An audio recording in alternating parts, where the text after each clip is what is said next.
ಈ ಮನೆಗೆ ನೀನು ಯಾರು? ಸೊಸೆ. ಕರೆಕ್ಟ್. ನೀನು ಈ ಮನೆ ಬೆಳಗಕ್ಕೆ ಬಂದಿರೋ ಗೃಹಿಣಿ. ಈಗ ಮಿಕ್ಕಿದ್ದನ್ನೆಲ್ಲ ಪಕ್ಕಕ್ಕಿಟ್ಬಿಟ್ಟು ಒಳ್ಳೆ ಗೃಹಿಣಿಯಾಗಿ ಗೆಲ್ಲೋದನ್ನ ಕಲ್ತ್ಕೊ. ತಳಪಾಯ ಗಟ್ಟಿಯಾಗಿದ್ರೆ ಅದ್ರ ಮೇಲೆ ಎಷ್ಟಂತಸ್ ಬಿಲ್ಡಿಂಗ್ ಕಟ್ಟಿದ್ರು ಗಟ್ಟಿಯಾಗೇ ಇರುತ್ತೆ. ಹೌದಾ? ಆದ್ರೆ ನಾನು ಒಳ್ಳೆ ಗೃಹಿಣಿ ಆಗೋದಕ್ಕೆ ಏನೇನ್ ಮಾಡ್ಬೇಕು? ನಿಮ್ಮಮ್ಮ ಏನ್ ಮಾಡ್ತಿದ್ರು? ಬೆಳಿಗ್ಗೆ ಎದ್ದು ಅಂಗ್ಳ ಗುಡ್ಸಿ ನೀರ್ ಹಾಕಿ ರಂಗೋಲಿ ಬಿಡಿಸ್ತಾ ಇದ್ರು. ಆಮೇಲೆ ಮನೆ ಎಲ್ಲ ಒರೆಸಿ ದೀಪ ಹಚ್ತಾ ಇದ್ರು. ಆಮೇಲೆ ಹಾಲ್ ತಂದು ಬಿಸಿ ಬಿಸಿ ಕಾಫಿ ಮಾಡ್ಕೊಡ್ತಿದ್ರು. ಆಗ ನಮ್ಮ ಅಪ್ಪನ ಮುಖ ನೋಡ್ಬೇಕಿತ್ತು, ಫುಲ್ ಇಂಪ್ರೆಸ್ ಆಗ್ತಿದ್ರು. ಈಗ ನೀನ್ ಮಾಡ್ಬೇಕಾಗಿರೋದು ಇದೆ. ಆದ್ರೆ ನಾನಿಲ್ಲಿ ಯಾರಿಗೂ ಇಂಪ್ರೆಸ್ ಮಾಡೋದಕ್ಕಾಗ್ಲಿ ಗೆಲ್ಲೋದಕ್ಕಾಗ್ಲಿ ಇದೆಲ್ಲ ಕೇಳ್ತಿಲ್ಲ. ಪೆದ್ದಿ, ಇದನ್ನೆಲ್ಲ ಯಾವ ಗೃಹಿಣಿನೂ ಇಂಪ್ರೆಸ್ ಮಾಡೋಕ್ಕೋಸ್ಕರ ಮಾಡೋದಿಲ್ಲ. ಕರ್ತವ್ಯ ಅಂತ ಮಾಡ್ತಾರೆ. ಕರ್ತವ್ಯ ಪಾಲನೆ ಸರಿಯಾಗಿದ್ರೆ ನೀನ್ ಬೇಡ ಬೇಡ ಅಂದ್ರೂ 4 ಜನ ಗುರುತಿಸ್ತಾರೆ. ಅಷ್ಟೇ ಅಲ್ಲ, ಇಂಪ್ರೆಸ್ಸೂ ಆಗ್ತಾರೆ. ಈಗ ನೀನು ಇದನ್ನೆಲ್ಲ ಕರ್ತವ್ಯ ಅನ್ಕೊಂಡ್ ಮಾಡು. ದಿನ ಮಾಡ್ತಾ ಮಾಡ್ತಾ ಅಭ್ಯಾಸ ಆಗಿ ತಪ್ಪುಗಳಾಗೋದು ಕಡಿಮೆ ಆಗುತ್ತೆ. ಪರ್ಫೆಕ್ಷನ್ ನನ್ ಮಗ ಹೇಳ್ದಾಗೆ ತಾನೇ ಬರುತ್ತೆ, ಗೊತ್ತಾ? ಆಮೇಲೆ ಈಗ ಇಷ್ಟ ಮಾಡು, ಮಿಕ್ಕಿದ್ದ ನಾನು ಆಮೇಲೆ ಹೇಳ್ತೀನಿ.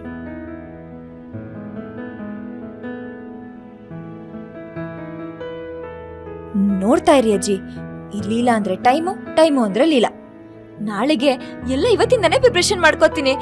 ಬಾಯ್ ಅಜ್ಜಿ. Thank you.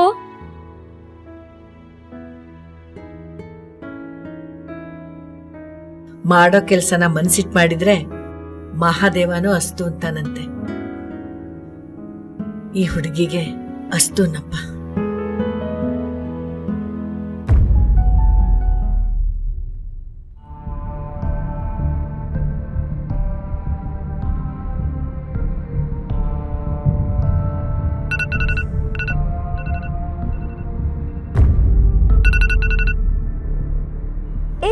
ಎದ್ದೇಳ್ಬಿಡಿ, ನೀವ್ ಎದ್ದೇಳಕ್ಕಿನ್ನೂ 5 ನಿಮಿಷ ಟೈಮ್ ಇದೆ.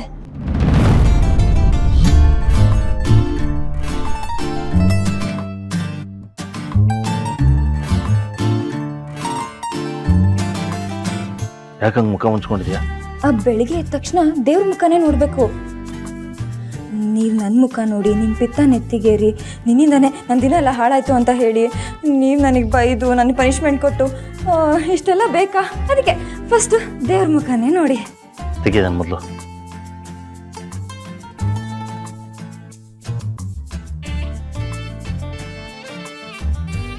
ಏನ್ ಬಂದಿತ್ತು? ಆಕ್ಚುಲಿ ನೀವು ಬೆಳಿಗ್ಗೆ ಎದ್ದ ತಕ್ಷಣ ಏನ್ ಕುಡಿತೀರಾ ಅಂತ ಕೇಳ್ಬೇಕಿತ್ತು. ಟೀನಾ, ಕಾಫಿನಾ, ಲೆಮನ್ ಟೀನಾ, ಗ್ರೀನ್ ಟೀನಾ, ಬಿಸಿನೀರಾ? ಕೋಪ ಮಾಡ್ಕೋಬಿಡಿ. ಬೆಳಿಗ್ಗೆ ಎದ್ದ ತಕ್ಷಣ ಕೋಪ ಮಾಡ್ಕೊಂಡ್ರೆ ದಿನ ಪೂರ್ತಿ ಕೋಪದಲ್ಲೇ ಇರ್ತಾರೆ.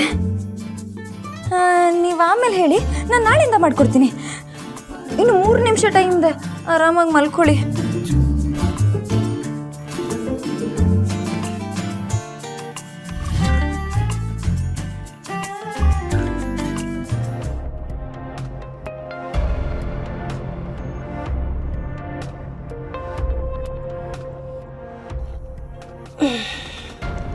ಅಯ್ಯೋ, ಇಷ್ಟು ಬೇಗ ಬೆಳಕಾಗ್ಬಿಟ್ಟಿದೆ.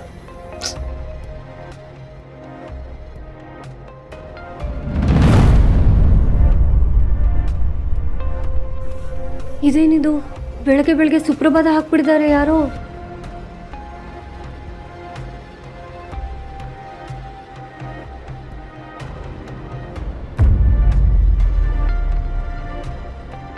ಅಕ್ಕ,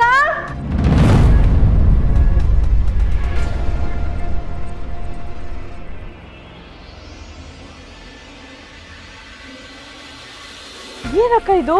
ಬೆಳಗ್ಗೆನೆ ಯಾರೋ ಕಸ ಗುಡಿಸಿ ನೀರ್ ಹಾಕಿ ರಂಗೋಲಿ ಹಾಕ್ಬಿಟ್ಟಿದ್ದಾರೆ. ಇವತ್ತೇನು ಹಬ್ಬನಾ? ಇವತ್ ಯಾವ ಹಬ್ಬನೂ ಇಲ್ಲ. ನಮ್ ದುರ್ಗಾಕ್ಕನೇ ನಮ್ಗೆ ಈ ತರ ಎಲ್ಲ ಸರ್ಪ್ರೈಸ್ ಕೊಡ್ಬೇಕು ಅಂತ ಇಷ್ಟೆಲ್ಲ ಮಾಡಿರ್ತಾರೆ ಅಲ್ವಾ ದುರ್ಗಾಕ್ಕ? ಸುಮ್ನಿರಿ, ಏನೇನೋ ಹೇಳ್ಬೇಡಿ. ನಾನು ಈಗಷ್ಟೇ ಎದ್ದು ಬಂದಿದ್ದೀನಿ, ಇನ್ಯಾವಾಗ ರಂಗೋಲಿ ಹಾಕ್ಲಿ? ಹೌದಲ್ವಾ? ಮತ್ತೆ ಇಷ್ಟು ದೊಡ್ಡ ರಂಗೋಲಿ ಯಾರು ಹಾಕಿರ್ಬೋದು? ಹಾ, ಗೊತ್ತಾಯ್ತು. ಯಾರು? ಯಾರೋ ಹೊಸ್ದಾಗ್ ಕೆಲ್ಸಕ್ಕೆ ಬಂದಿರ್ತಾರೆ, ಹೊಸ್ದಲ್ವಾ ಅಕ್ಸ ಬಟ್ಟೆನ ಎತ್ತಿ ಎತ್ತಿ ಒಗ್ದಂಗೆ ರಂಗೋಲಿನ ಹಾಕಿರ್ತಾರೆ. ನಾ ಸುಮ್ಮನೆ ತಲೆ ಕೆಡ್ಸ್ಕೊಂತ ಇದೀವಿ. No chance. ನನಗ್ ಗೊತ್ತಿಲ್ಲದೆ ಈ ಮನೇಲಿ ಹೊಸ ಕೆಲ್ಸದವ್ರು ಬರಕ್ಕೆ ಸಾಧ್ಯನೇ ಇಲ್ಲ.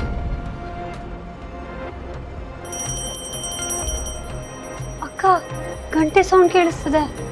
ಬನ್ನಿ ಹೋಗಿ ನೋಡೋಣ.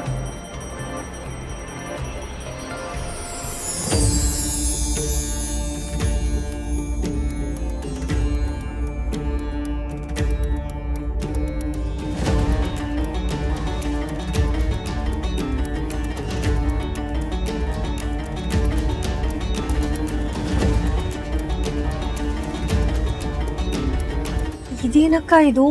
ನಾವು ನೋಡ್ತಿರೋ ಸೀನು ಔಟ್ ಆಫ್ ಸಿಲೆಬಸ್ ಇದ್ದಂಗಿದೆ.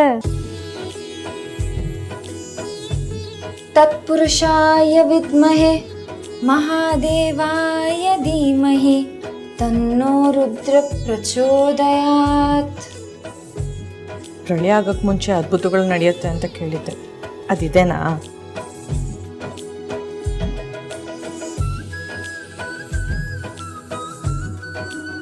ಅದ್ಭುತನೂ ಇಲ್ಲ, ಏನೂ ಇಲ್ಲ. ಹೊಸ ನಾಟಕ ಶುರು ಮಾಡಿದ್ದಾಳೆ.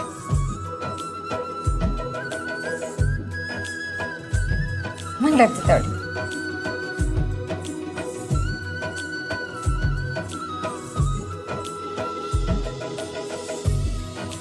ಓ, ಎಲ್ರೂ ಈಗ ಬಂದ್ರಾ?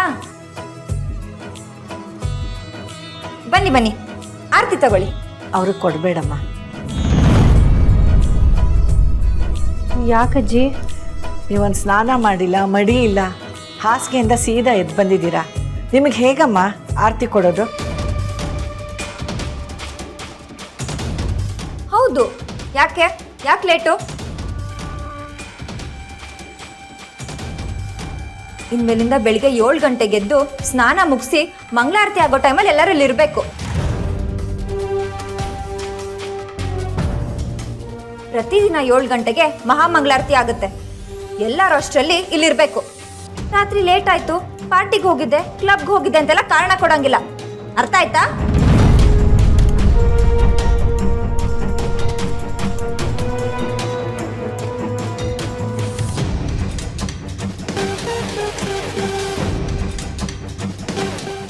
ಯಾಕ್ರಮ್ಮ, ಅವಳೇನಾದರೂ ಹೇಳ್ಬಾರದ್ದು ಹೇಳಿದ್ಲಾ? ಹೂ ಅನ್ನಕ್ಕೆ ಯಾಕೆ ಬಿಗುಮಾನ?